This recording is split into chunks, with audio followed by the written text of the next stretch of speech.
বৌভাতের পথে কন্যা যাত্রীদের গাড়িতে হামলা, রড বাঁশে ভাঙচুর, আহত 5। বানারহাটে চাঞ্চল্য। বৌভাতের অনুষ্ঠানে যোগ দিতে যাওয়ার পথে কন্যা যাত্রীদের গাড়িতে দুষ্কৃতীদের হামলায় উত্তেজনা ছড়ালো বানারহাট থানার দুরামারি এলাকায় চানারিপাড়া গ্রামে। ঘটনায় অন্তত 3টি গাড়ি ভাঙচুর করা হচ্ছে। আহত হয়েছেন 5 জন যাত্রী। সূত্রের খবর, খগেনহাট এলাকা থেকে প্রায় 30 থেকে 35 জন কন্যা যাত্রী 5টি ছোট গাড়িতে করে একটি রিসেপশনে যাচ্ছিলেন। জঙ্গল এলাকা পেরিয়ে চানারিপাড়ার নোনাই ব্রিজের কাছে পৌঁছতেই আচমকা হামলা চালানো হয় বলে অভিযোগ। দুষ্কৃতীরা লোহার রড, বাঁশ ও পাথর নিয়ে গাড়িগুলিতে ব্যাপক ভাঙচুর চালায়। হঠাৎই হামলায় এলাকায় আতঙ্ক ছড়িয়ে পড়ে, জখম হন কয়েকজন যাত্রী।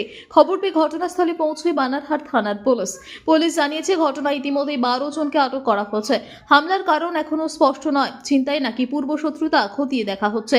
রাতেই ঘটনাস্থল পরিদর্শন করেন জলপাইগুড়ি জেলার অতিরিক্ত পুলিশ সুপার উত্তম সাহা। এদিকে স্থানীয়দের অভিযোগ, বারবার ফোন করা সত্ত্বেও পুলিশ সময় মতো পৌঁছয়নি।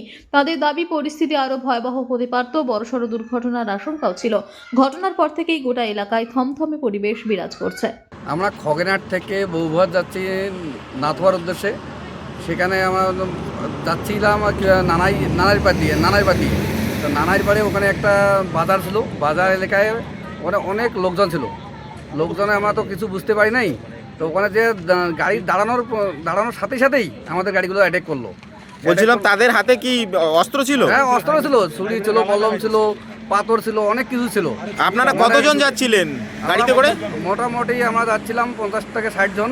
মহিলারাও কি ছিল গাড়িতে? হ্যাঁ, মহিলারা ছিল। তাদের উপর কোনো শারীরিক নিগ্রহ হয়েছে? হ্যাঁ, হয়েছিল। শারীরিক হয়তো মারডাং হয়েছিল, হাতে পায়ে মারছিল। আম করে মারতেছে, তা আমরা তো না, আমাদের গাড়ি ঘুরাইতে হবে। আমাদের গাড়িতে তো লোক আছে, ছোট বড় অনেক বাচ্চা আছে, মহিলা আছে। ঘোরাচ্ছি, ঘোরার পরে আমার এক সাথী ড্রাইভারের গলায় আমার গলায় ছুরি লাগাই দিছে, কয় গাড়ি ঘোরাও।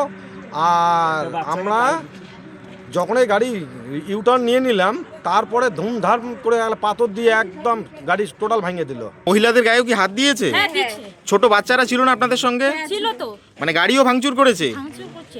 আপনারা প্রাণের ভয়ে সকলে পালিয়ে এসেছেন তো এখানে? পালিয়ে এসেছে। আপনারা এখন কি চাচ্ছেন? আমার বিচার চাই।